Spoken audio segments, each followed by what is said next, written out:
Hello. Hello. I didn't know whether to say Greek or Turkish. In fact, I'm not sure exactly what I would say, but we're going to two very different countries in the next hour. We're going to learn Turkish and we're going to learn Greek as far as where we want to travel in our near future. I'm Rick Steves. We're having our annual tour alumni party, and we've got hundreds of people coming in from all over the country here to have their sort of potluck. We've had 6 different parties in the last 2 days, and we fly our guides in from Europe. And we also take this opportunity while our guides are here to have different events like this. It's called Test Drive a Tour Guide. And today we've got 22 different lectures in 3 different venues, all designed to let you better understand our what we're offering as far as our tours go. So thanks a lot for being here.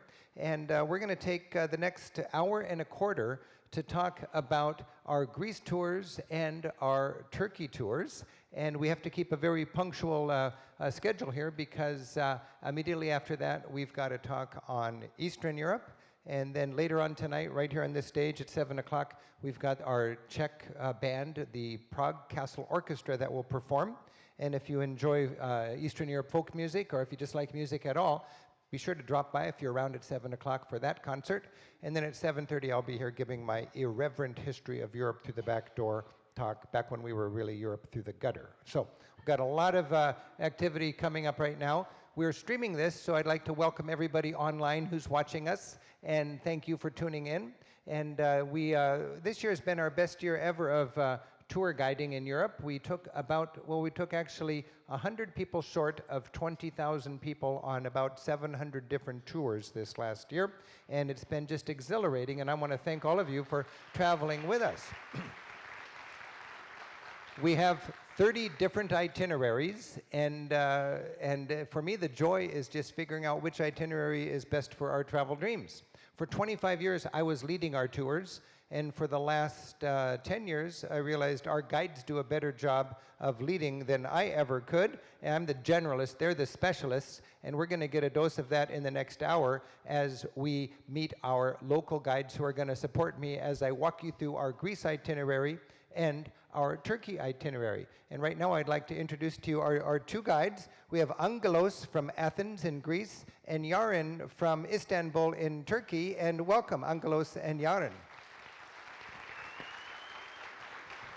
And can you guys just take a moment to greet people and explain where you're from and who you are and so on? Hello to everybody. My name is Angelos. I live in the outskirts of Athens. I'm really glad to be here. I'm an archaeologist, and I'm waiting you in Greece to have a nice time. Merhaba, everyone. This is how we greet people in Turkey. I'm from Istanbul. My name is Yaren, and I guide mostly Best of Istanbul tours for Rick Steves in Istanbul, of course. And it's great to be here and to see all of you. Thank you. Thank you both for being here. And Angelos and Yaren have flown all the way for this summit, along with 100 other guides around Europe. And what I'm going to do here, we haven't done this before, but as I give this talk, you guys can just stay there and relax in your seats, and I'm just going to throw a question your way, and then you will just share what your take on that. So you'll need to be paying attention as I'm talking, because I'll turn around in a moment's notice and ask you a question, and that will give me a chance to learn a little bit also. As I mentioned, for the last 10 years, I've been taking our tours. A few years ago, I took our Turkey tour, and the year before that, I took our Greece tour, and a lot of these photographs I'll be showing you now are from my own experience on those beautiful tours. Just a little bit of housekeeping. I want to remind you that during our festival, all of our tours are $100 discounted, just to kind of add a little bit of excitement to the event, and that discount is good until Monday night. And a lot of you have already taken our tours, and you know that we have an innovative alumni discount. Any tour company gives a little break for people that come back. We have a cumulative discount, meaning you get the same discount again and again, adding up until we reach the point where we're actually not making any more money off of you, okay? And I say that because a lot of people have taken 10 or 12 or 14 of our tours over the years, and it's just a great way for us to thank the people who have found that niche. By the way, is there anybody here who's taken our tours before? Raise your hand if you're one of our alums. Okay, so about half the crowd has taken our tours. How many of those who have taken our tours have taken more than one of our tours? Could you raise your hands? There we go. That's about how it is. It's out of the 20,000 people who traveled with us last year, about half of them were coming back for more and more tours. And I know that our tourists, our tour members have very high expectations from the experience they had from one tour, and we strive to meet and even exceed those expectations. And that's why we call all of our guides into Seattle for a week-long series of brainstorming sessions where we're training, we're learning, we're sharing notes. We all experiment every year on our tours, and we learn from those experiments, and we break from this huddle, offering the best tours that we possibly can. Okay, so now I'm going to just jump into this slideshow, and we're going to talk about, as I mentioned, the Greece tour, and also, when we travel around together, we're going to remember that we've got our guides. There's a lot of different guides that have done these tours. We have Angelos and Yarin to just be an example of our tour guides. We've got 30 different itineraries, and Greece and Turkey are kind of the tours that a lot of our people take who have done tours before. People generally take the Best of Europe tour, and then they'll do the France tour or the Spain tour, and then they'll branch out to a little more exciting tours. And I would say Greece and Turkey are two of the more exciting tours. We'll talk about the Greek itinerary, and actually we're going to talk about that right now. And I want to remind you, with the Greek itinerary, given the nature of American vacations, we have such short vacations that we really need to use your time very, very efficiently. And what we want to do is have that bus ready to go so we can just, in a very convenient couple of hours, get to the next stop. This is my estimate of the best couple weeks in Greece for the first look. And if we look at this, we fly into Athens and do Athens, and then we take the bus ride for a couple of hours up to Delphi. When you see these numbers, that's how many nights we have in each stop. And then we cross the Gulf of Corinth down into Olympia and the area of the interior of the Peloponnesian Peninsula, then very down to the south coast, Kardamyle, and this is the Mani Peninsula. Very sort of rugged, lawless in the past, sparsely populated. You just feel an edge down there, and it's quite exciting. Monemvasia is the Gibraltar of Greece, and it is the most incredible fortress on top of a rock, just like Gibraltar in the south of Spain. We'll check that out, pass through Sparta, Napoleon, and then out into an island, Hydra. And of course, when you go to Greece, you could think all the islands, but I find that if you're on the mainland of Greece on a beach, on a port town, it feels a lot like an island, and it's just, from a practical tour organizing point of view, much more efficient. So we get the island experience in Kardamyle, we get the island experience in Monemvasia, and we actually go to an island called Hydra, and from Hydra, we'll take the fast boat back to Athens and have one more night in Athens. So for an efficient first look at Greece, for me, this is a fantastic itinerary.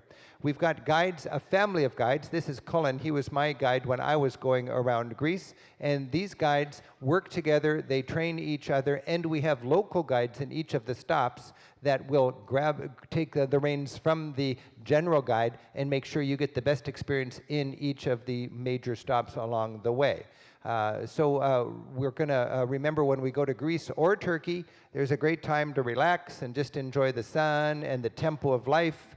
We've got an efficient bus driver that gives us a safe connection from town to town, and our bus drivers are part of the family on our tours. They eat with the groups, they party with the groups, they are the right-hand person of the tour guide, so you know you can relax on the bus, feel safe and in good hands as you relax and go effortlessly to the next stop. As I mentioned, every year I take one of our tours, and about day 2 on the tour, I'm realizing this is so relaxing.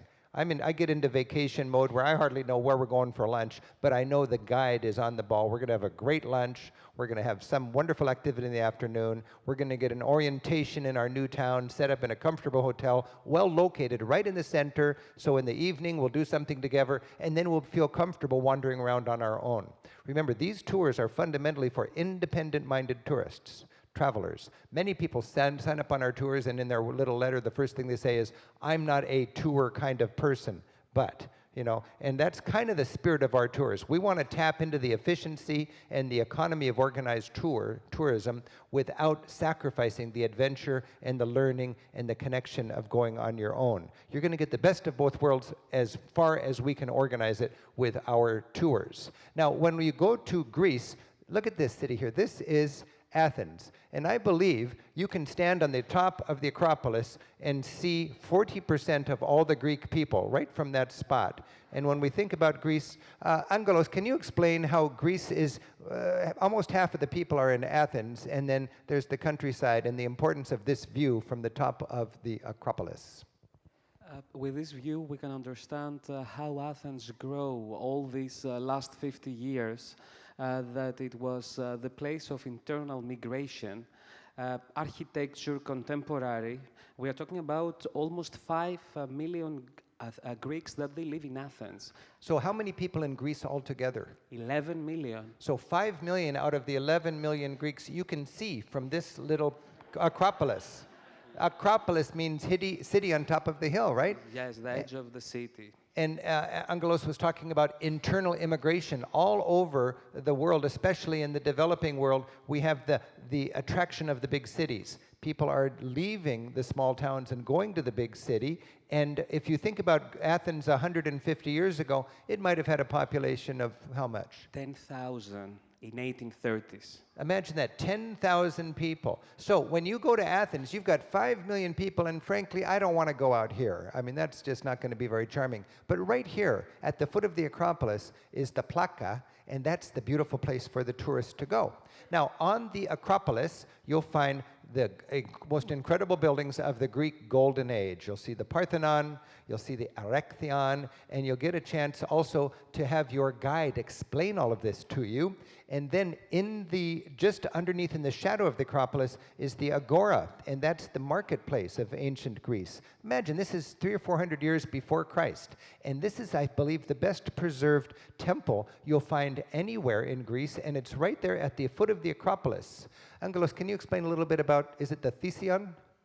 Well, it's the temple of Hephaestus, and it's well preserved because until 1831 was a church, an Eastern Orthodox church. And it's inside the ancient Agora, the cradle of Western thought. Nearby, Socrates used to gather his students to teach. Imagine Socrates gathering his students in the shade created by the portico. That's a beautiful thing. You know, you've got the hot sun even 2,400 years ago, and the great philosophers would sit in the shadow of these great temples and be philosophical. Now, we got in Athens the most impressive museums from the ancient Greek world, and you've got the National Museum of Archaeology on the other side of town, but the new museum of the Acropolis, right at the base of that hill, is one of the great new museums in all of Europe, and this must be something that Greece is very proud of. Even with tough economic times in the last decade, they've opened us up this new museum. Angelos, you're a guide in Athens. What is the feeling about the new museum of the Acropolis? This feeling, I cannot describe this feeling, but always when I'm guiding this museum, I try to have my first time that I guide in this museum. You have a dialogue with the Acropolis, with the Parthenon, an interesting context of the old with the new.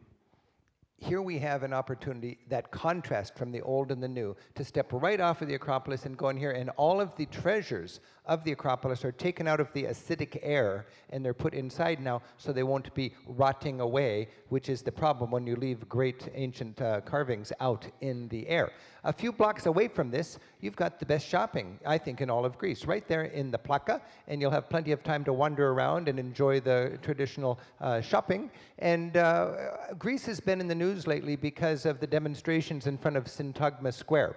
I want to remind you, the purpose of a demonstration is to get in the news, right? And the purpose of news is to be entertaining, to make it look really exciting. So it's a beautiful sort of partnership there between the anarchists and the people who are angry and the media, which wants to make it look like the sky is falling.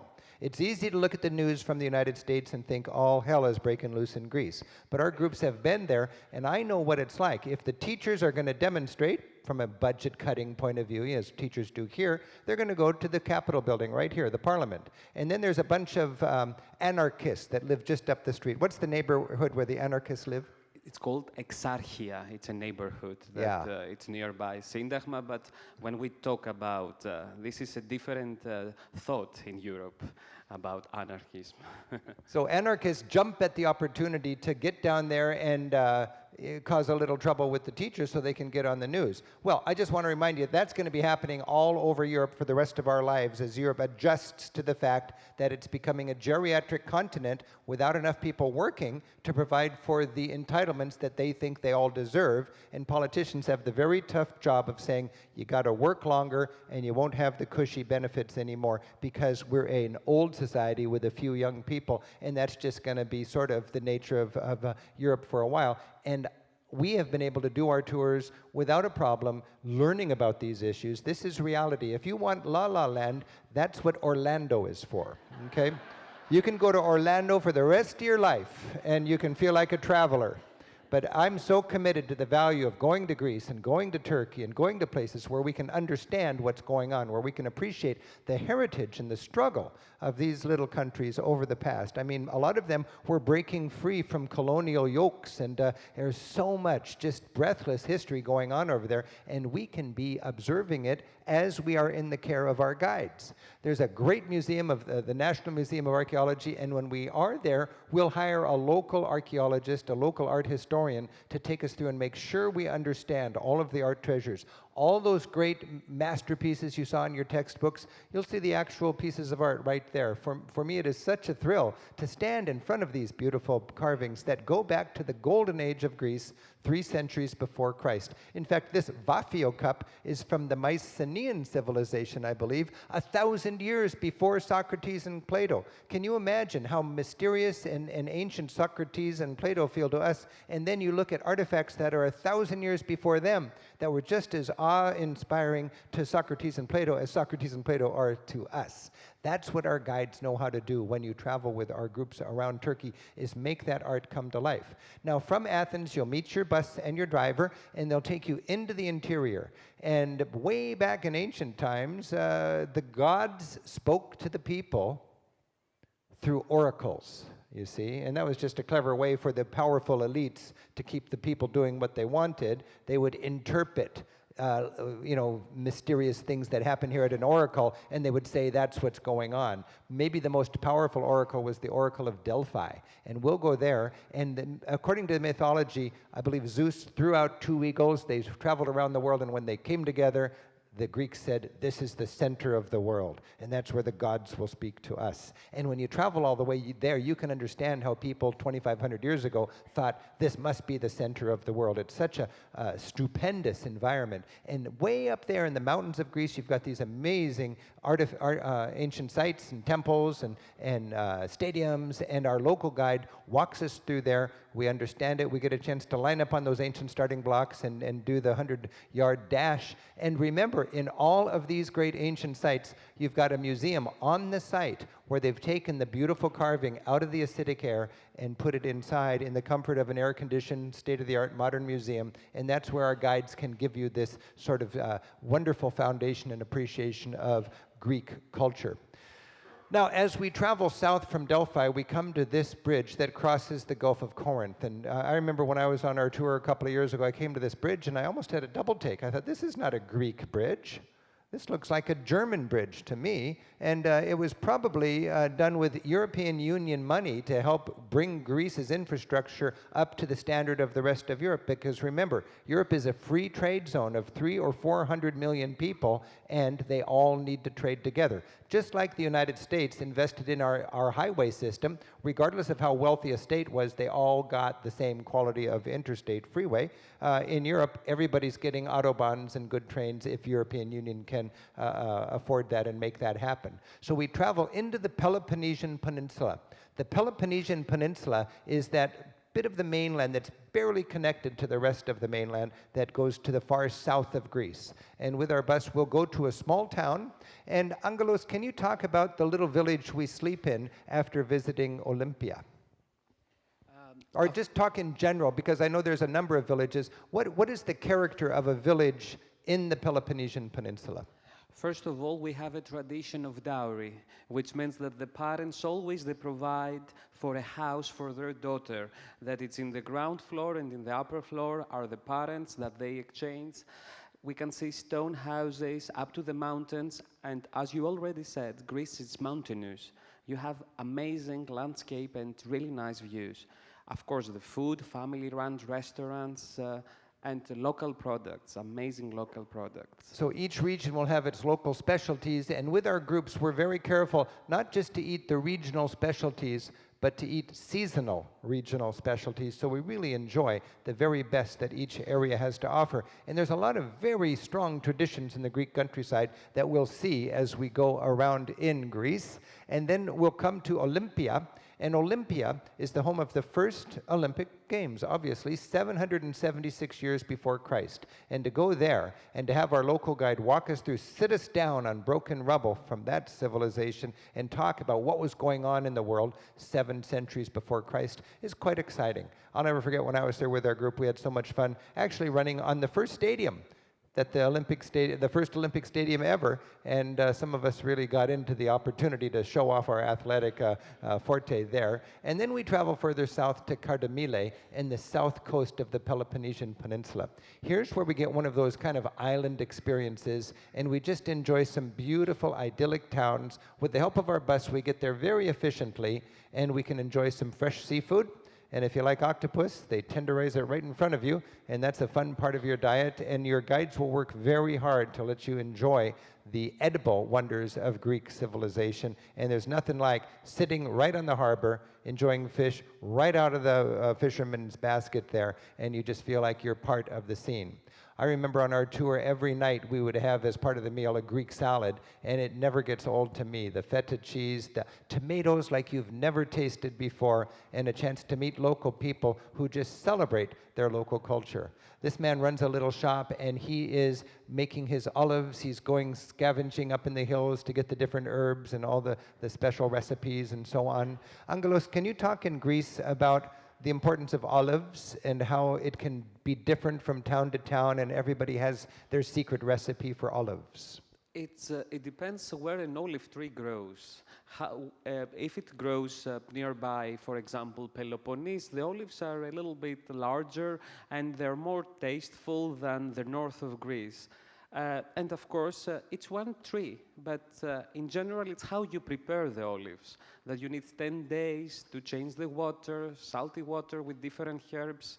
And the Greek olive oil, it's supposed to be, and it is, one of the best Mediterranean olive oils. The Greek olive oil. The Greeks are very proud of their olive oil because the Italians kind of have a corner on the market in a lot of ways, and the Greeks love to remind people, hey, give our Greek olive oil a taste. Angelos, do you have a favorite kind of olive? No, it's too difficult to talk about that because all the olives, I was raised up with olives. I'm an olive boy and a mama's boy. An olive boy and a mama's boy. A mama boy. Okay, there you go. So we'll learn these little dimensions of the culture as we travel. But I just love to go into these little shops and find out a lot about the traditions and then sit there in a simple, nondescript village and become part of the scene. When we think of the food, when we think of the little villages, when we think of the characteristic hotels and the sunsets, it's all part of your experience on the Peloponnesian Peninsula. Now, when I think of the Mani Peninsula, I think of a rough history, a kind of a lawlessness, bandits and kidnappings and so on. Angelos, can you talk a little bit about the Mani and what a ghost town like this is all about? This ghost town, if I'm right, might be Vathia. In general, it's too difficult to talk about this history of bitterness. Probably you have heard Greek music that it's really melancholic or sometimes depressing, but it's not. The Greeks always, they used to migrate, and Mani, it's an area with a pride. All the people, they were really proud of themselves, and famous, additionally, for the olive oil, also Mani, and for these houses that they were family houses, just for the eldest boy. Now, the poorest parts of Greece are the places which would have had the highest amount of emigration. And I think a lot of our culture here, our Greek heritage here, comes from places like the Mani Peninsula. And today, when you go to the Mani, you'll find towns like this that are actual ghost towns, and you can walk through them. And we'll check out a few of those, which are quite evocative. And with your guide, you'll have an inside track to understanding what is the story there. A chance to check out the cactus fruit, and a chance to just feel the pulse of a little town, to go into the Greek Orthodox Church. There'll be a little church there, and a chance to go inside and sort of gain an understanding of the humble heritage of that corner of Greece. With our guides, you'll go into these churches, and your guide will be able to point out different aspects of the history, remembering that there's many layers of civilization, and for a good part of the history, it was Byzantine, run from Constantinople. To this day, the Greek Orthodox Patriarch, like the Pope for Greek Orthodox Christians, is in Istanbul rather than in Greece. And we have that reminder that for centuries, Greece was ruled from Constantinople. Of course, we had some rough history in the last century, and 100 years ago or so, the Greeks in Turkey were sent back to Greece, and the Turks in Greece were sent back to Turkey. And this is all a remnant of the Ottoman Empire, where everybody was all mixed up together. In modern times, the Ottoman Empire is gone after World War I. You've got the Republic of Turkey, which is a Muslim country, and you've got Greece, which is a Greek Orthodox country, and it was just decided that it's better to get the Turks back into Turkey and get the Greeks back into Greece, and there was that really difficult dislocation of a lot of people, and today we have that heritage that people are learning to live with.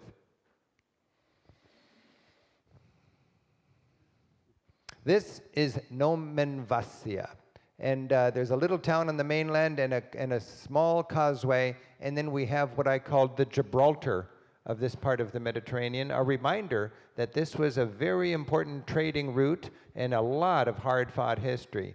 Nomenvasia is, we'll stay on the mainland, and then we'll go across, and you can hike up to the top, and this is a lot of exercise, but we can go early in the morning when it's cool, and the view on the top is just gorgeous, and you've got all sorts of opportunities to explore the ruins there and learn about some slice of ancient Greek or Byzantine history, basically, with churches and ruins that are hanging on precarious cliffs like this. Nomenvasia is really quite a memory. From here, we'll have another chance to just get to know a small town. And the cool thing about going to a Greek town is you just hang out in the taverna, and you can play a little backgammon, you can try some of the local specialties, and invariably there'll be a party going on, and your guide knows how to sniff out wherever there'll be some fun in the evening. I'll never forget the evening we had here. Greeks love to dance on tables, and there's all sorts of fun going on, and they would encourage all of the tourists to get involved too. And it's just a chance for everybody to whip out their air guitars and have a lot of fun, even spilling out into the streets with new Greek friends. This is the sort of love of life that we can get when we're traveling in any of these countries. Your guide will have a schedule for every day. It's posted at breakfast, and it's on the bus, and it's really important for us to communicate so you know exactly what is on the docket for that day's sightseeing. Coming around towards the end of our loop through the Peloponnesian Peninsula is the town of Nafplion. I love Nafplion, and Nafplion is historic because it was the capital of Greece for a little while. Angelos, can you talk about the importance of the little town of Nafplion for Greece in its entirety? The majority of the people they think that Athens was the first capital of Greece. No, it was Nafplion when Greece was a republic with a constitution and a governor, John Cappadocia. It's a medieval town with a Venetian taste also, an Ottoman taste, a new neoclassical taste, and not only churches, mosques, churches, baths, the Constitution Square, that the first constitution was given in the middle in 1825 in the Europe of nations. So a lot of history and a town that you will be again in love. You know, this is one of my favorite towns in Greece. There's some charm of Nafplion. I'm going to spend Easter there in a couple of months. We're going to be filming a new TV special on Easters in Europe, like we did our Christmas in Europe show. And conveniently for our filming needs, the Greek Orthodox Easter this year is 1 week after the Western Christian Easter. So we'll be in Spain and we'll be in Italy during the Easter that we celebrate here. And then 7 days later, we'll have Easter Sunday in Greece. We'll be in Nafplion, and it's just, Nafplion is a great opportunity to complement the big city Athens with a small town charm. At night, the castle in the harbor is floodlit. Nafplion has a castle on top of the hilltop, and these are Venetian castles. When we look at we see the winged lion in the middle of Greece, and we wonder what's going on. We got to remember these countries are modern political entities, and in the old days they were part of empires: the Ottoman Empire, the Byzantine Empire, or the Venetian trading empire. A lot of strategic ports stretch all the way to the Holy Land from Venice, and they would have the winged lion of St. Mark's. Again, one of the fun things about the Greece tour is the evening entertainment. Dinner often comes with music, and when you have all this wonderful meze cuisine, a fun thing again about the food of Greece is it's family style. You get a lot of little plates, kind of like tapas in Spain. Angelos, can you talk a little bit about meze and how much fun that is for our groups? Mezedes is our family lunch, dinner. Always we share plates. We do not have the first course. A long time when I learned that you should have one salad, the first course, the second course, the dessert, it was a little bit strange for me. Because a Greek salad, if you are in Greece and you have a Greek salad, please have it at least 4 persons. You have to share it, not one.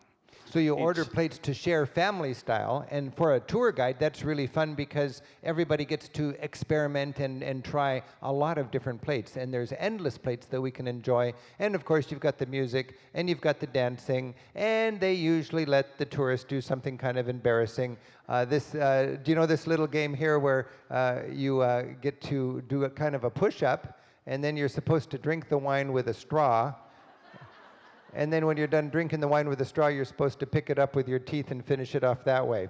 I did not quite succeed, but it was an interesting little slice of Greek culture that some of our tourists did better than others. But it's just a lot of fun. This is our hotel in Nafplion, and it's got a wonderful breakfast room. I'll be staying there in a couple of months, overlooking the town with a beautiful family management. And when we take our groups back time and time again, we get to become quite good friends with the people that run the hotels and the restaurants all along the way. One reason I like Nafplion is because it's a good home base for some of the very most important ancient sightseeing you could have in Greece. From Nafplion, which is worth visiting in its own right, you can go for 45 minutes in one direction and find the Mycenaean civilization, and here in Mycenae, it was the capital of Mycenaean civilization. And again, as I mentioned earlier, this was 1,000 years before Socrates and Plato, from about 1400 BC. And what I like about that is when I look at this famous Lion's Gate of the Mycenaean capital, I remember these stones were really awe-inspiring to the Greeks. In fact, when the Greeks came there and looked at the ruins of this castle 200-300 years before Christ, they said this could not have been built by human beings. This must have been built by the Cyclops, and they called it Cyclopean architecture. And today, we go there and we marvel at it just like the ancient Greeks did. But look at this, where you have the 2 upright stones and then the lintel across the top. That really was the limiting factor of Greek architecture, because Romans devised the round arch, right? And when you have a round arch, you can get a much broader span. Here, this is the basic crude kind of architecture, and then we have something, I believe it's called a corbelled vault, where you can stack the stones up to eventually bridge the gap, and then this is not structural, this is just a thin plug to decorate that. But that was an architectural limitation because they had not innovated that round arch that enabled the Romans to build the Colosseum, which the Greeks never could have.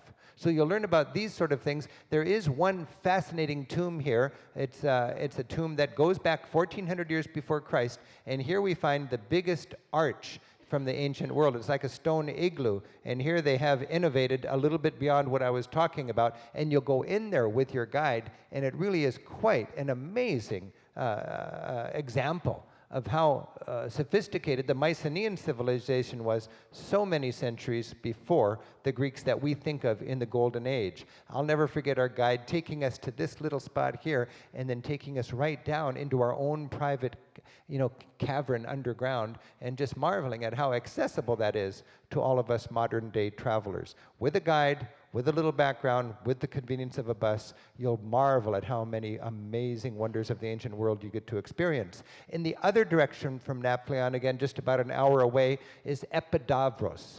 And Epidavros was a very important place in the ancient world, and it was a medical center, and we see the theater today, and the remarkable thing about this theater is the acoustics. Angelos, can you talk about Epidavros a little bit and the theater here? First of all, it's a really well-preserved theater, already from the 4th century before Christ, that renovated also later. It was used probably for 200, 300 years. And the acoustics are amazing. We are in the middle, and our local guide normally does small talking, and we can hear them up to the top. And we have a festival every July and August with ancient Greek drama. And no amplification, I would imagine, because it's such beautifully acoustics that were designed into it from, how old is this?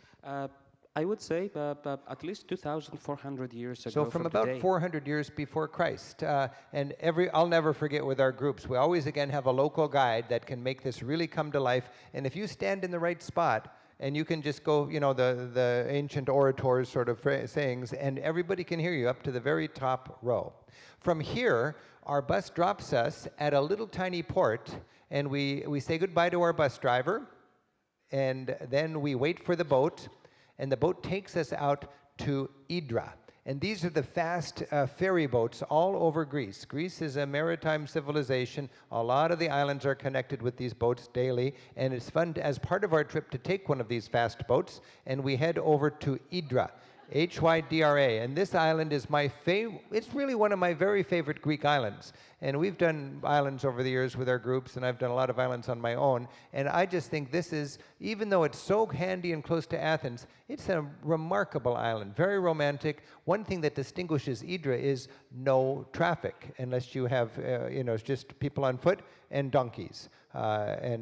This is a very popular island from a lot of Aristotle, Onassis and Aristotle, Onassis, movie stars and Greek big shots love to hang out here. When we get to this idyllic little tiny port, this is the main port on the island, Hydra. And to me, you can just walk over the bluff into the next harbor and have a glass of nice wine as the sun's going down. You can explore, you can sample the markets, you can find your own private beach, and you can have that Greek sort of island fantasy you've always wanted, and you'll have beautiful fresh food right there on the island of Hydra. Your guide will orient you at the hotel. Your guide will always take you on a walk so you know your bearings, and your guide is interested to get you up to speed as soon as possible so you and your travel partner are comfortable getting out on your own. A lot of times we will organize a dinner in a little mom and pop restaurant. In this case, the restaurant doesn't even have regular hours or a name. It's just somebody who opens up their house and loves to cook for the locals. Our guides know these places, and I'll never forget the dinner we had in Hydra. Have you eaten there? Just a beautiful experience, and with the group there, and it's sort of an impromptu conviviality that is so typical of enjoying Greek culture. You'll see a lot of the commerce coming and going. You'll get a chance to sit and hang out with the locals and play a little backgammon and drink a little ouzo. And then after a couple of nights there, we hop on our boat and we head off and we get to Athens, where our bus meets us again and takes us to our hotel. And we have one last day in Athens for some last sightseeing and shopping, and a beautiful opportunity to have what is a tradition for us, which is the final dinner all together, and good memories. And the next day, people head on out wherever they want to go. It does make sense if you want to have more of an island vacation to add a few days on after your tour, and you can do that at your leisure. I don't think it justifies a tour and a bus to be doing the islands. You can just head out on the ferries on your own. But what you know is you've covered the core of Athens, the core of Greece, and you've got a good foundation for understanding this. Okay, now we need to head off to Turkey. And Turkey and Greece really complement each other. I took each of these tours in successive years, and it makes a lot of sense to, when you are traveling to Greece, to remember, or to Turkey, that you can fly into Istanbul as easily as you can fly into any big city in Europe. It's all connected in the hub systems and so on, and you can fly, you'll probably fly from Seattle to Frankfurt, and then connect with a direct flight right into Istanbul. At the end of the Turkey tour, you can actually take a boat from Kusadasi out to the Greek Isles. The island of Samos is right there, and from there you could island hop back to Athens and fly home from Athens. Or you could fly home from the airport near Ephesus and Kusadasi. There's an airport at Izmir. Or you can take the bus back to Istanbul and fly home from Istanbul. But now we're going to, thank you, Angelos, for your help on that. And now we're going to put Yaren to work, and I'm going to be blindsiding her with a few questions as we go through our Turkey itinerary. This is what we consider the best 13 or so days in Turkey. Once again, you can look at the numbers to see how many nights we spend in each place. We arrive in Istanbul, spend 2 nights there, head out to Ankara, 1 night in Ankara, into Cappadocia, staying in a little town called Mustafa Pasha, and we spend 3 nights there with so many things to see in this heartland of Anatolia. Then we go to one of the most conservative and religious cities in the Anatolian region. This is Konya, the home of Mevlana. And then we go down for a little Mediterranean resort action in Antalya, head up to Pamukkale and Aphrodisias, over finally for a finale in Kusadasi with a side trip to Ephesus, which is the great Greek and Roman city, before flying home from there. Now, in the case of the Greece tour, you get the Greece guidebook. In the case of the Turkey tour, you get the Istanbul and guidebook. I want to remind you, Istanbul in itself is a tour destination. We got 35 different itineraries, and there are 4 cities in Europe, in my estimate, that deserve a 1-week tour. We've experimented with lots of different cities for 1-week tours.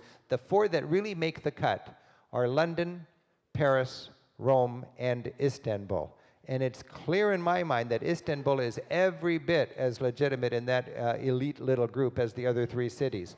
I absolutely love a week in Istanbul, settling into one good, well-located hotel with one local guide that can make sure we really understand what we're going to be seeing. So in our program, we have 2 options: Istanbul for a week, or the best of Turkey, which includes Istanbul, in about 2 weeks.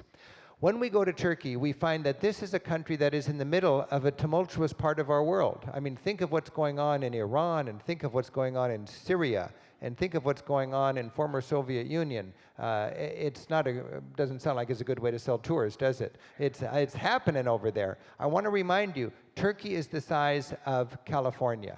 And Americans sometimes forget that if there's chaos over a border somewhere far away, it really doesn't mean it's dangerous to go to San Francisco if there's something bad happening in Tijuana. Do you follow me?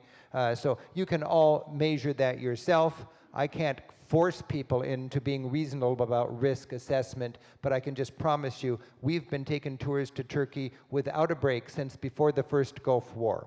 Good times, bad times, demonstrations in Istanbul, bombings in Istanbul, chaos in Syria, chaos in Iran. It really is so important to keep a grip on the risk situation and to realize that there are 15 million people in Istanbul. If 5 of them are killed in a bomb, it doesn't make it any more dangerous than going to Chicago tomorrow, okay? In our country, every day people are being killed. It just doesn't make headlines. And it's a big deal in a foreign country if you're dreaming about traveling there.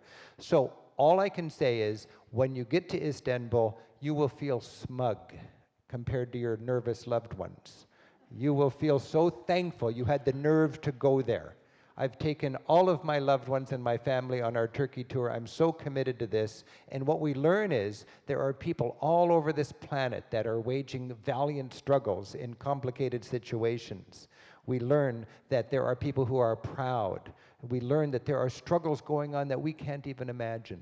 With one of my groups in Turkey, we were just tooling around in the countryside, and we're always on the ball looking for things to check out. You see a stadium filled with high school kids, you stop the bus. You go inside. You find 200 kids thrusting their fist up in the sky and singing in unison, "We are a secular nation. We are a secular nation." I brought my group in there with our guide. I asked my guide, what's going on? Don't you like God here? And she says, oh no, in Turkey we love God. But considering the rising tide of Islamic fundamentalism just over the border, over to the east of us, we are very concerned about the fragile and precious separation of mosque and state here in our country. The separation of mosque and state that Ataturk gave us in the 1920s, that today is helping us not be in the same kind of quagmire that Syria and Iran are in, you see. And they're having a pep rally for secularism. Now, can you handle a little bit of that exposure in your travels? If so, this Turkey tour is a rich experience. That's why I just have really loved doing this Turkey. I've done this tour 8 or 10 times, and I did it again just for fun 2 years ago, and I went back the next year with our TV crew and filmed all of this. So there's stuff going on in Turkey. Ever since I was a little kid, there's been action in the streets. I took this photograph when I was 18 or 19 years old, and today you can have that same kind of wonder in the streets of Turkey if you know where to look. Now, when I was a kid, it was a rough and tumble place to travel. Now, of course, we've got all sorts of comfortable hotels, and traveling around Turkey feels a lot like traveling around Europe from an infrastructure point of view. Lali is one of my friends who co-authors, her and her husband co-authors our Istanbul book, and she coordinates Yaren and all of our Turkish tour guides to make sure things are in good hands in Turkey from an infrastructure and a tour headquarters point of view.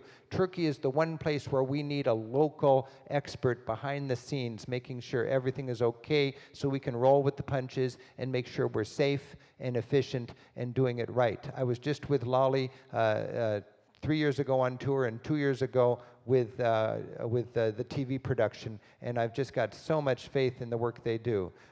This is Mine, and this is Mert, and we've got Yaren here, and these are the caliber of our guides that bring our Americans around Turkey and make it a rich experience. So we start in Istanbul, and when you think about Istanbul, this is literally where East and West come together, isn't it? It is the city that is straddling the Bosporus, meaning part of Istanbul is in Asia, and part of Istanbul is in Europe. This is where, for 400 years, Constantinople was the leading city in the Christian world. Back in the Dark Ages, when Europe was rutting in the mud, they looked to Constantinople as the high and civilized center of their civilization. And then we had the Ottoman era and the Muslim period, and Constantinople was renamed Istanbul. And today we've got all of these layers, from the Eastern Roman Empire to the Byzantine Empire to the Ottoman Empire to the post-World War I Turkish Republic, and to the exciting action that's going on today when Turkey really is a leading force in the Islamic world. So we have the Bosporus Strait separating Asia from Europe, and then here on the European side, the Golden Horn is the inlet that separates the traditional old city from the modern city. Now, if you wanted to establish an eastern capital of the Roman Empire and fortify it really well, you might choose a peninsula like this and then just build a wall right here to bottle it off. You've got water on 3 sides and a wall right there, and in the middle you've got all of your important governmental sort of headquarters. That's a perfect example of a fortified medieval city, and Istanbul is a good example of that. This is the Galata Bridge that takes you from one side of the Golden Horn to the other, and the Galata Bridge itself is a destination, because when you go to the Galata Bridge, there's all sorts of fun going on. Yaren, when you go to the Galata Bridge, what are you likely to see? Actually, what I most like to see is the fishermen. When you walk across the bridge, you see hundreds of people, just locals, just fishing. You know, many of them are retired people. For some of them, it's just a hobby. That's one of the nicest things to do. And also, just to the left of the bridge, you can see the bouncing boats, where you can go and enjoy a fish sandwich with hundreds of locals. Did you call them the bouncing boats? Boats. Bouncing. Yes, because they Yeah, bounce. because they go, Yes. they're like going crazy like this, and these guys are on the boat cooking up the fish they just caught, slapping it on a big piece of bread, wrapping it in newspaper, and it's just the local version of a McDonald's hamburger. And you can drop by there and get some food to go. All over Greece and in Turkey, we've got that fun street food culture that we can check out. The skyline of Istanbul is wonderful for all of the minarets of the great mosques, and you'll certainly understand that. You'll for sure go to the 2 most famous mosques, the Blue Mosque and Hagia Sophia. Here we see the beautiful minarets, the 6 minarets of the Blue Mosque. Step inside, and you're reminded the word turquoise was the French word for this color, right? Turquoise, Turkish. turquoise, I believe, means the Turkish color, the Turkish tiles there, that beautiful blue in what we call the Blue Mosque. Across the way is the Hagia Sophia. Now the Pantheon was the biggest dome. Earlier we just saw that Tholos tomb, right? That was from 1400 BC, that stone igloo. If I've got my art history correct, 1400 BC, that stone igloo was the biggest space that had been built without an interior support. And then in about the year 200, they built the Pantheon in Rome, and that was much bigger. You know, the Pantheon, 140 feet wide, 140 feet tall. And then around in the year 700, they built this building, the Hagia Sophia, in the Eastern Roman Empire, Constantinople. And until the year 1400, that was the biggest dome. And then they built the dome in Florence, Brunelleschi's dome, and that was the grand one. And then Michelangelo, after that, built St. Peter's Basilica. But when you step into this dome of this church, you just are marveling at that. And then you realize it was built as a church, and then it became a mosque as the different civilizations swept through. And it's a great building, so the Muslims were not stupid. They said, let's make it a mosque instead of tearing it down, even though it was a church. But what they got to do is remember, it was designed to face Jerusalem, and we don't want our mosque facing Jerusalem. We want our mosque facing Mecca. So they had just a couple of degrees to adjust it. So they moved the prayer niche a little bit to the side. And today when you go inside here, you'll see the prayer niche is just a tad off center, and that's facing Mecca instead of Jerusalem. When we do go to a mosque, we understand that you cannot have statues of famous people. You're not going to have Mohammed and some other great Muslim prophet. You're going to have their name in calligraphy appear. So in a church, you might have a statue of Peter and Paul, and here you would have a banner that proclaims two great prophets from the Islamic faith. As you peel back the Islamic decoration, you've got Christian decoration that goes back 1,500 years. Next door is the Topkapi Palace, and we will tour the Topkapi Palace, and this is a place where you need a reservation, you need a good guide, because you need to understand the harem and all of the intricate, fascinating story of how the Sultan would live there in the palace. A reminder that there's great Christian history in Istanbul is to go to the Kora Church, and there we see some of the most beautiful art from on the cusp of the ancient world and the medieval world in the Kora Church. Also in Istanbul, you'll see an incredible wall built to bottle up that old town, and you can walk on that wall if you like. In Istanbul, everywhere on this tour, you'll have modern, comfortable hotels. We know when you're in Greece or when you're in Turkey, you want to have a refuge, a place that you know your stuff is safe, where your ears can stop ringing, where you can just catch your breath and watch some TV or whatever. It's just pretty intense out in the streets a lot of times, and it's just nice to have a place that is your oasis. You will have that every night. This is the rooftop of our hotel in Istanbul, where you can have breakfast and watch the traffic on the Bosporus Sea.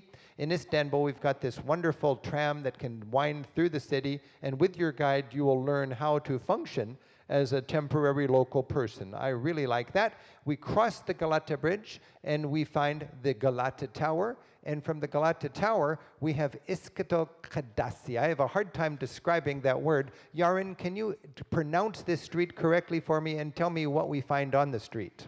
İstiklal Caddesi.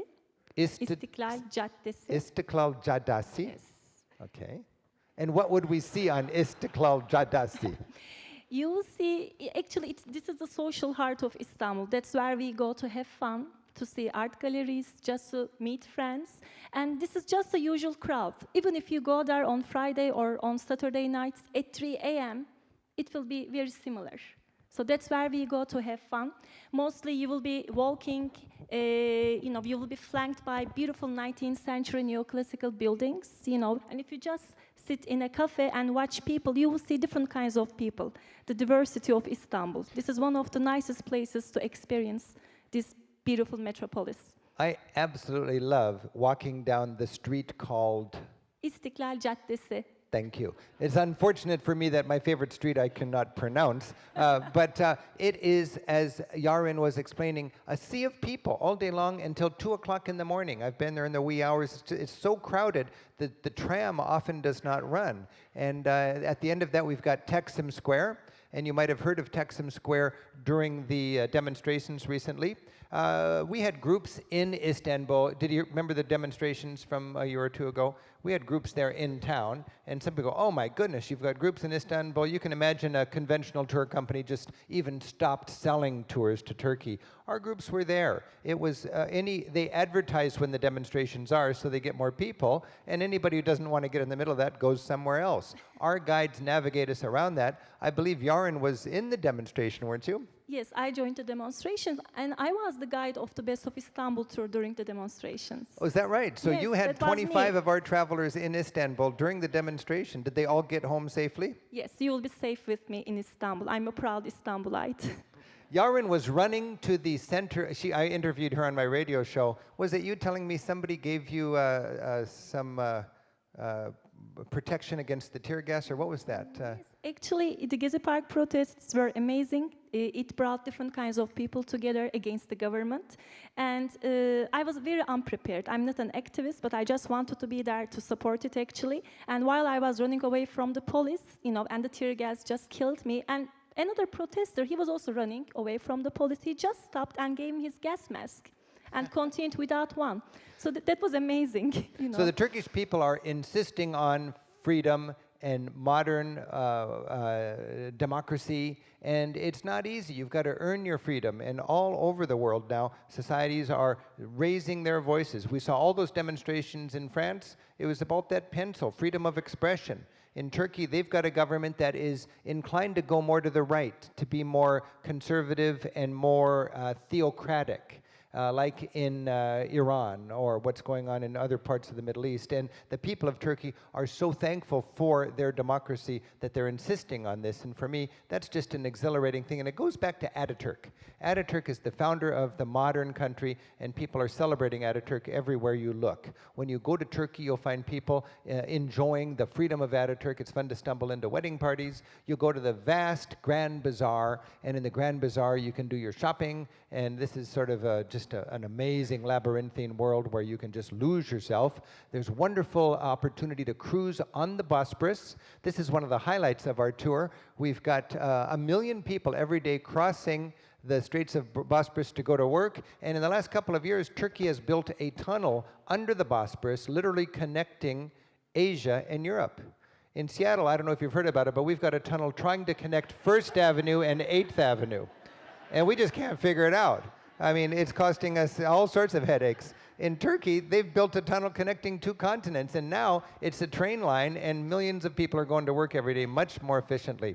We will hire a boat, and we will cruise the Bosporus, and that is a delight. And on the other side of the Bosporus, we have the wonders of Asia waiting for us. So we head out to Ankara, then we go to Cappadocia, and then we go through Konya down to the Mediterranean, and we finish off on the west coast in what in ancient Greek times was called Ionia, the heartland of classical Greece in so many ways. I'm going to take you really quickly, because I've only got 15 more minutes now, through this itinerary around Turkey. And here we have and excuse me if I don't go to Yarn as much as I would like, because I've got this ticking clock going on, and I'm dragged off the stage in 17 minutes. But here we have the Mausoleum of Ataturk. And for me, I just love courageous George Washingtons of countries all over the world. And Ataturk he ruled back in the 1920s, and he is just the reason Turkey is stable today. Turkey is a separation of mosque and state, and when you go around Turkey, you're going to learn a lot about this guy, Ataturk, Kemal Mustafa Ataturk, named Ataturk the father of the Turks. You'll see his mausoleum and his museum in Ankara. You'll also see the national, in Ataturk you get a museum about Ataturk, and then you'll go to the Anatolian Civilization Museum, a reminder that the more they dig, the more they find that Anatolia, along with Mesopotamia, is the cradle of civilization. We know Mesopotamia, the Tigris and the Euphrates and all that. In Turkey, there's a lot of indication that the earliest civilizations were in Anatolia, and we'll get the artifacts of those civilizations from 10,000 or 20,000 years BC. A relatively short drive from Ankara, we get to Cappadocia, and this is where all those fairy chimneys are, and these exotic sort of erosion formations. And old civilizations and communities living in the rocks, troglodyte communities, and chance to go like wandering through Bryce National Park or something, beautiful, beautiful local formations, and at the same time visiting churches and dwellings that are carved into those rocks, and beautiful, beautiful paintings from a more crude and simple culture from centuries ago. They're so far from the mainstream. We were just there just about a year ago filming, and it was so fun to feature what we do on our tour on our TV show. If you're considering the Turkey tour, I would recommend looking on our website. You go to the TV corner, and 2 of our newest shows are on Turkey, West Turkey and Central Turkey, and it's really everything we do in the Turkey tour beyond Istanbul in these 2 shows. But we had fun going to underground cities. You've heard about Christians hiding out. These are 4 or 5 floors deep with a tiny little entry from up above, and thousands of people would live literally underground when they were threatened by bad guys up on the surface. With our guides and with our groups, we can go and visit some of these communities, and what our guides like to do in Turkey is to let us drop in somebody's home, and and local people will cook for us. This woman and her daughter love to have our groups drop by, and this is Mine, who happened to have been my tour guide when I was touring Turkey, and we had 20 people sitting in her living room. We pay her for the lunch. It's a huge part of her income to have our groups coming by every few days, and we get this amazingly intimate experience that no other tour groups are going to have. Later on that same part of Turkey in Cappadocia, we sit on the floor in the mosque with the imam. We'll go to carpet shops. We will go to small artisan workshops. We'll go to the market and we'll buy baggy pants. The whole group, when I was there, we all bought baggy pants, and we walked through the town over to the lady's house for dinner, and all the children were looking at us and laughing, and then only later on did I learn that these are pants for women, and I was wearing a woman's baggy pants. I still have my baggy pants, and I love them as like lounging around clothes, but I don't wear them in public anymore, okay?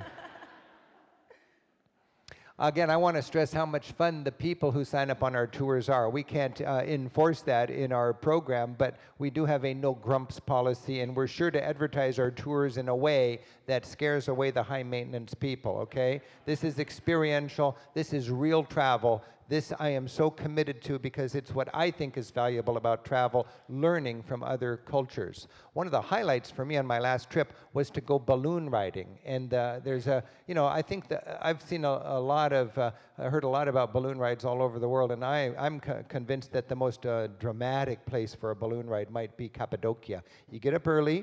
This is an extra event. It's not included in the tour. Those who want to get up early do, and it's quite expensive. It costs a couple $100. But if the weather is good, you're at sunrise, you're floating above the countryside there, and it is just one of the great thrills. If you're ever going to go on a balloon ride, this is the place to do it. And can you imagine, with the sun rising, being there floating gracefully above all this dramatic erosion-carved countryside, and then by 10 o'clock in the morning, you're back at the hotel, and the rest of the group who decided to sleep in is up, and you have another full day of sightseeing ahead of you.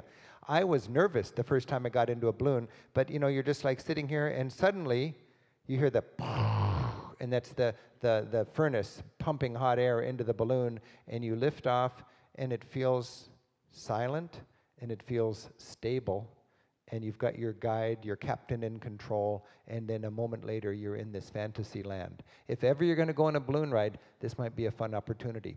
From Cappadocia, we head a little bit further away to a place called Güzelyurt.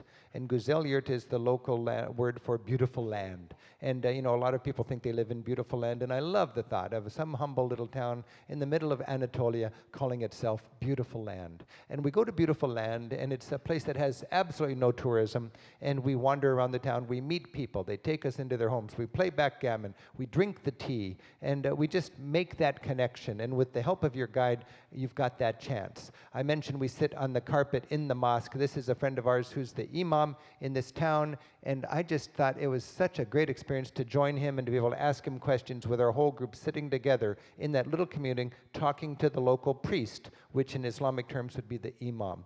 At our hotel, the hotelier loves to play his musical instrument, and there's always going to be good dancing and a great time for all. Nearby is a marketplace. These tours are a little bit ad lib, so we have to roll with the punches. If there is a market going on, your guide will know about it, and he'll say, hey, we're going to leave, or she'll say, we're going to leave a little bit early and have some free time in the marketplace, and then we have a chance to wander around. Yaren, when we go to the marketplace, I believe this one was in Urgup, what are some interesting things we might see in the market that you'd be sure to explain?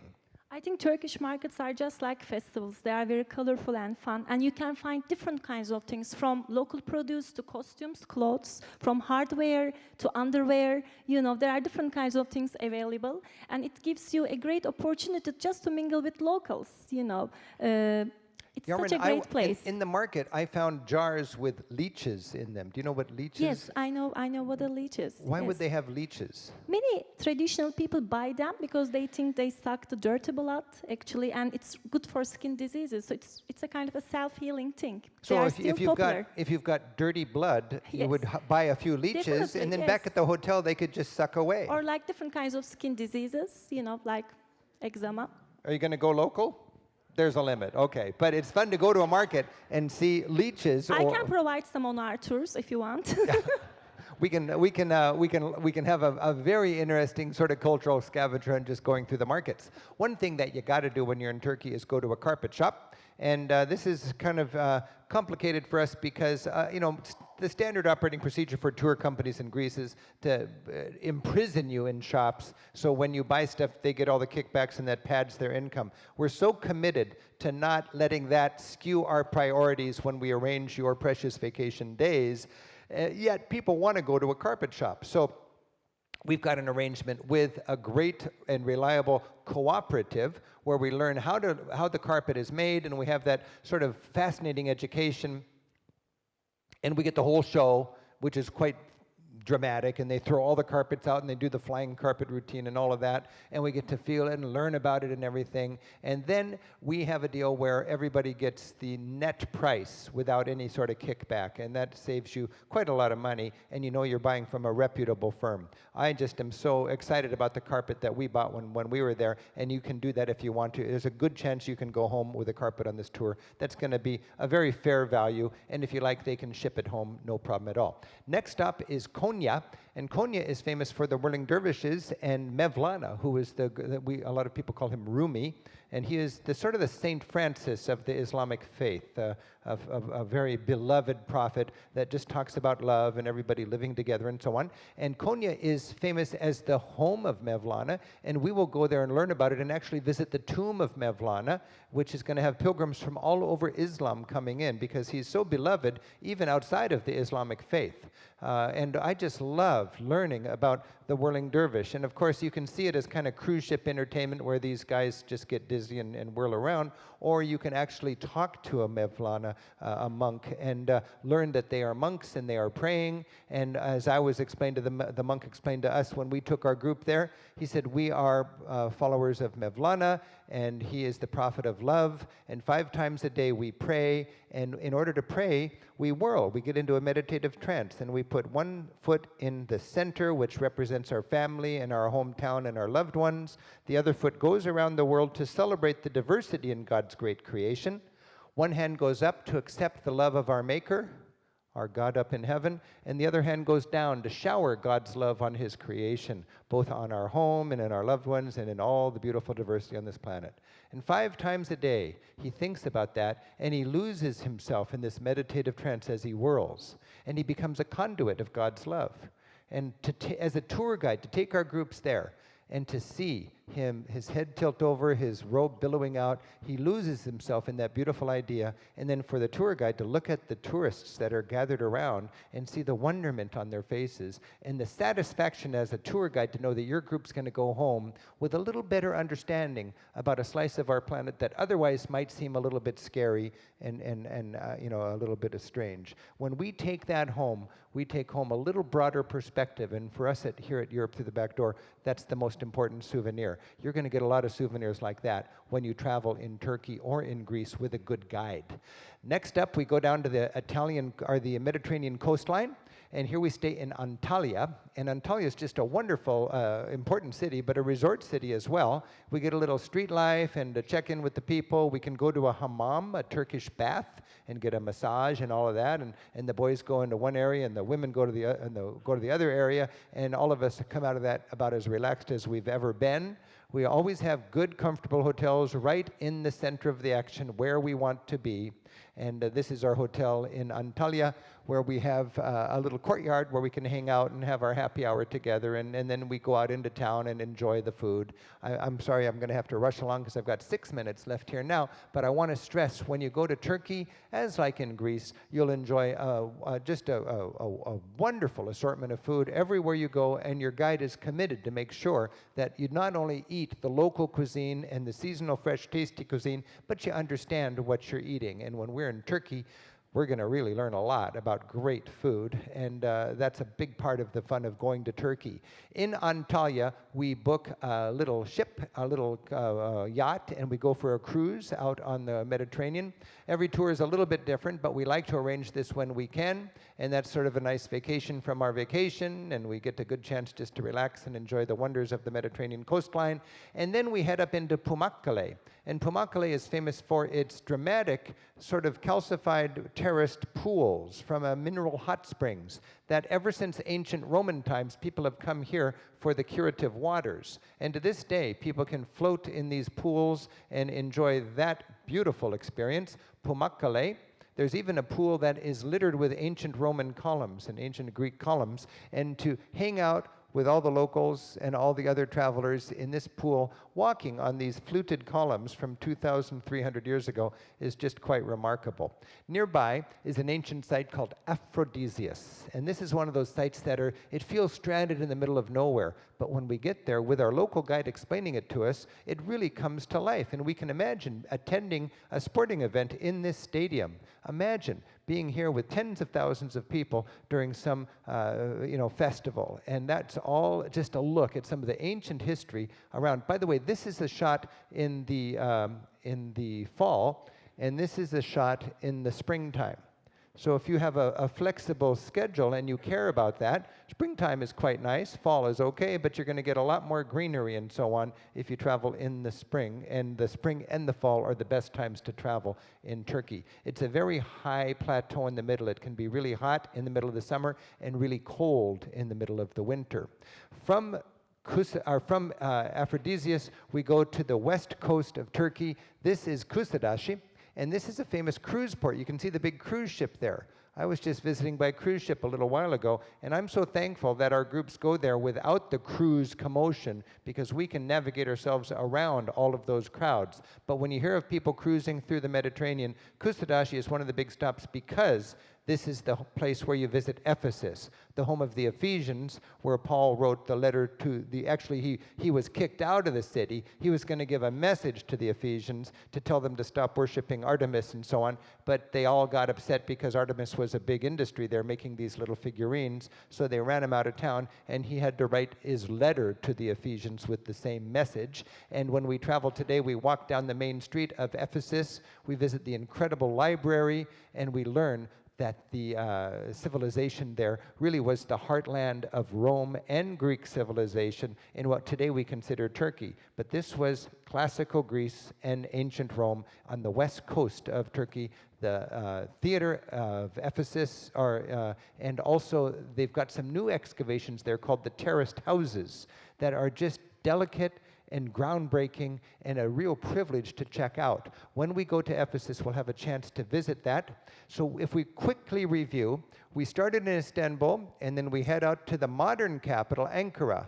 Remember, Turkey, the Republic of Turkey is less than 100 years old, and Ataturk decided to make this the capital of Turkey. From there, we go into Cappadocia, down to Konya with the whirling dervishes, Antalya for a bit of the Mediterranean Riviera, or the Turkish Riviera, Pamukkale, Aphrodisias, and we finish on the west coast at Kuşadası, and from there you can side trip to Ephesus, the home of the Ephesians. It's easy to fly home from Kuşadası, or you can return to Istanbul, or you can head out into the Greek Sea and work your way back to Athens. So we've got a lot of itineraries.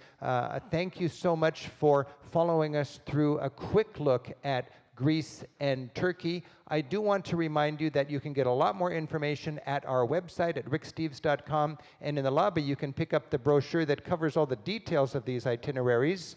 Yaren and Angelos are going to be interviewed here for 15 minutes for our streaming audience, and then they will be walking down to the cantina, which is just a couple of blocks down the street, where you can meet with all of our other tour guides and talk about Turkey or Greece. So if you have any other questions, the point is in 15 minutes, or you can go there right now, but down the street is the what we're calling the tour cantina, and that's where we're all set up just to chat and talk about travel. Anywhere you're thinking of travel, whether you're taking a tour or going on your own, that would be the place to check out. I would like to thank you all for coming, and I'd like to remind you you're welcome to come back for more events here. There's 3 more events right on this stage tonight. And can we give Angelos and Yaren thank you.